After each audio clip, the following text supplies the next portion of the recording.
Hello, hello, JJ here. Thank you so much for joining me. We have some women joining us today as we talk to Crystal Thies. Crystal and I have known each other for years, and it's been nice because our evolution, our work, our career has evolved.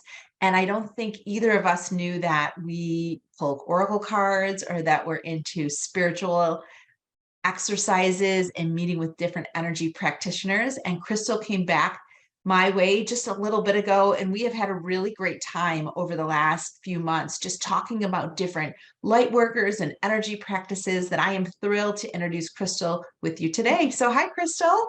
Hey, JJ, I am so excited to be here. And yes, it was just such an amazing, happy occurrence when I reached out to you and and kind of shared this weird healing journey I've been on, and you like dove right in and you're like, oh my God, I'm kind of doing a similar thing. And isn't this so crazy?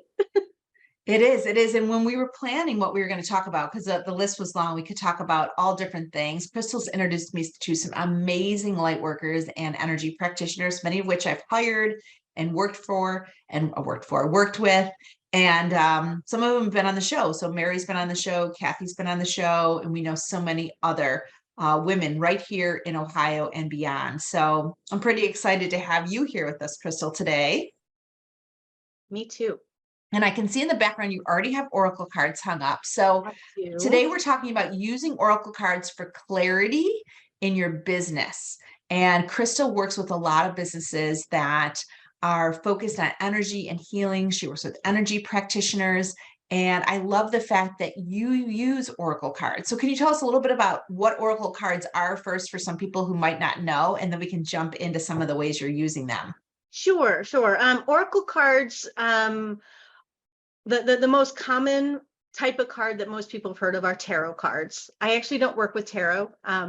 I work with oracle cards. They're created by these other spiritual healers. They provide guidance. They, depending on the deck, they may be themed. They tend to have very important topics that when you pull them that are relevant to what's going on with you. And then they usually will have a guidebook that will kind of go in deeper in terms of what that card means, what's it likely indicating that's happening in your life. Sometimes they'll have healing processes, if it's something that needs healing, to go deeper and to just kind of work with them. And I got into them completely by accident. The first time I pulled an oracle card, I had no idea I was actually pulling an oracle card.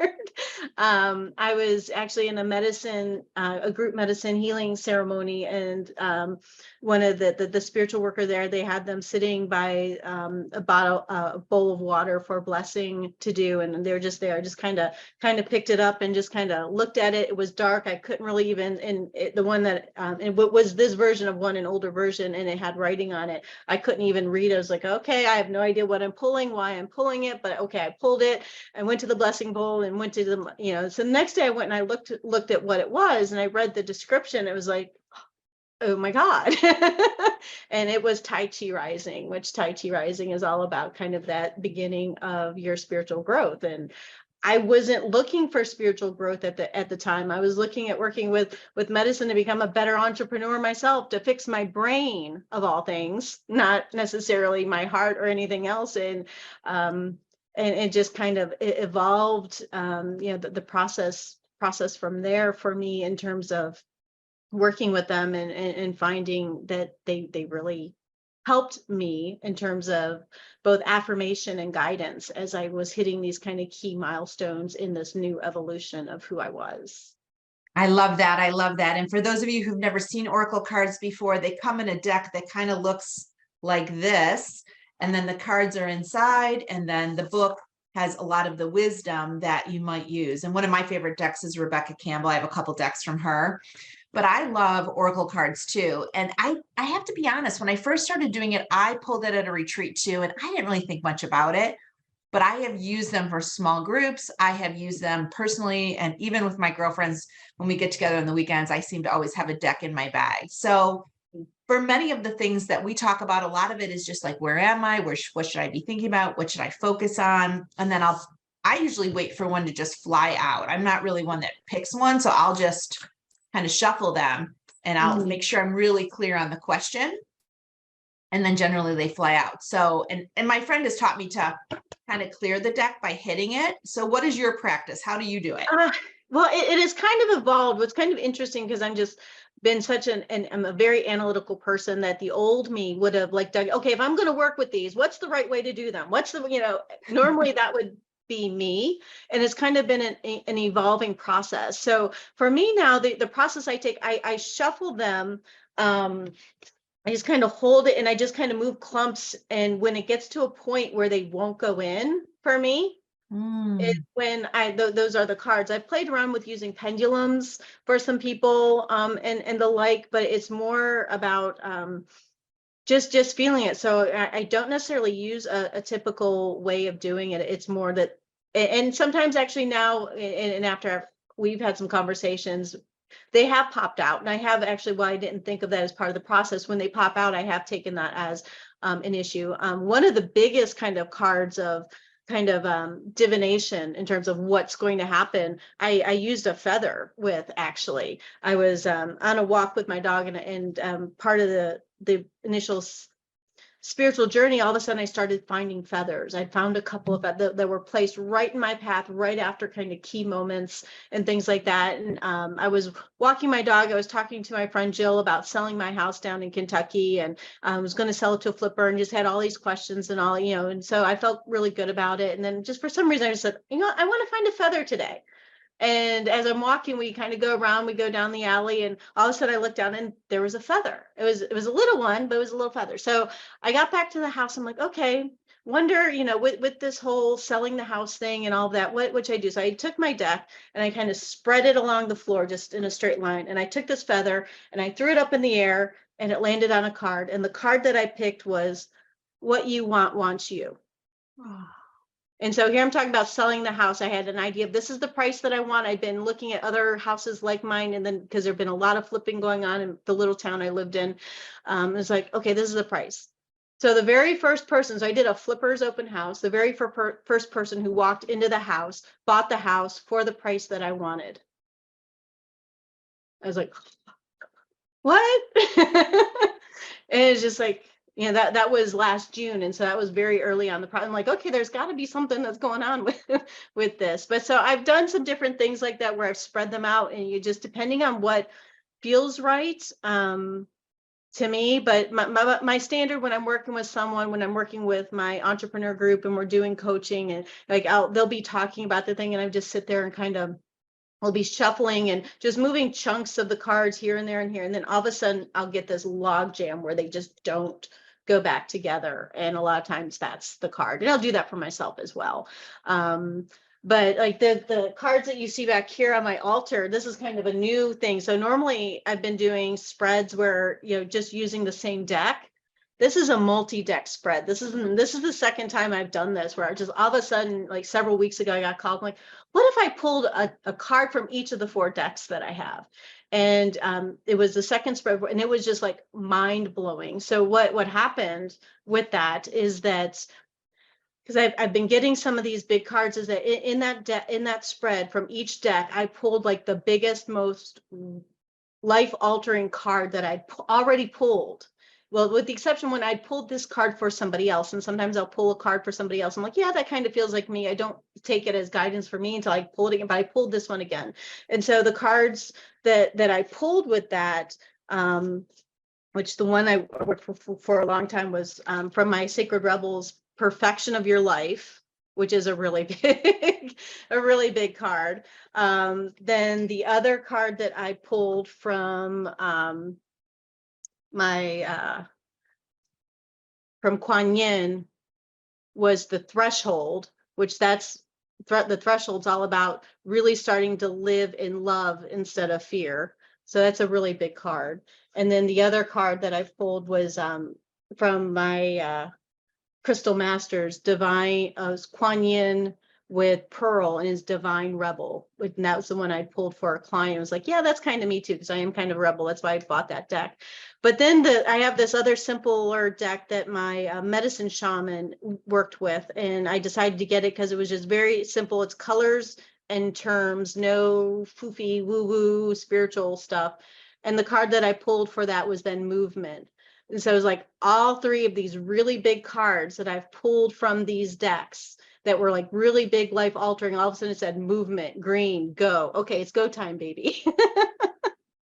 That's amazing. That's amazing. And I feel like the thing that is the underpinning that I heard you say, because you talked about cards and pendulums and using your energy, is I feel like a lot of times it just aligns with your knowing, maybe not knowing that's close to the surface for you, but using a pendulum or using the oracle cards often gives you some validation of your whispers, or even validation of kind of where you feel like you're going. And like, how could these cards know that? How could these cards know that? And so I feel like it's really attached to us. And I think that shuffling or laying them out or using a feather, that the message is going to come forward for you. Yeah. Yeah. And I've had really good success with other people too, which has been really crazy. Like last summer when I first started working with them, and it was like one of the first times I pulled them for somebody else and not for me. And this was actually someone who was a coach for me and a really good friend. I did a 3-card spread. It was just kind of a concept I made up. Is like the first card was the root of the problem. The second card was how you're going to, fix it or evolve it. And the third card was the result. And I didn't realize until recently, and I reconnected with her, that she was never into oracle cards, or this is the first time she was with it, but she really, we pulled that because she was on the precipice of a potentially really big new opportunity coming to her that she didn't really, know if it would evolve or whatever. And that was kind of what we used as the basis of it. And she continued to hold and use those guidance cards for over 6 months. And as that opportunity was evolving, she would go back and refer to it. And actually it changed how she responded to some of the opportunities. Like when she wasn't hearing from them, like she's like, well, I would have been bugging them or something like that, but I read the cards and I went back and I revisited and I just kind of sat back. That opportunity, which ended up becoming this really big thing in her life, the initial part of it was like worth $75,000.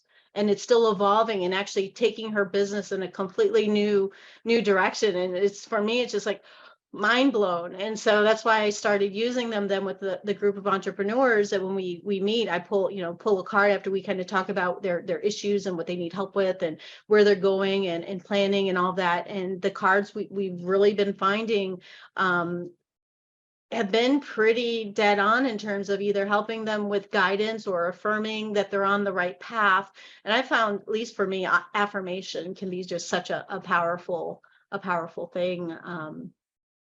When it comes to because we never know, we're always guessing. We always feel like we're guessing as entrepreneurs. There's just so many options of, well, should I market my business this way, or should I do that, or should, it's like you don't know until you don't know, until you really get into it. But having this little bit of affirmation, I think, provides some additional confidence to really step into something that at least my clients have maybe been a little unsure about.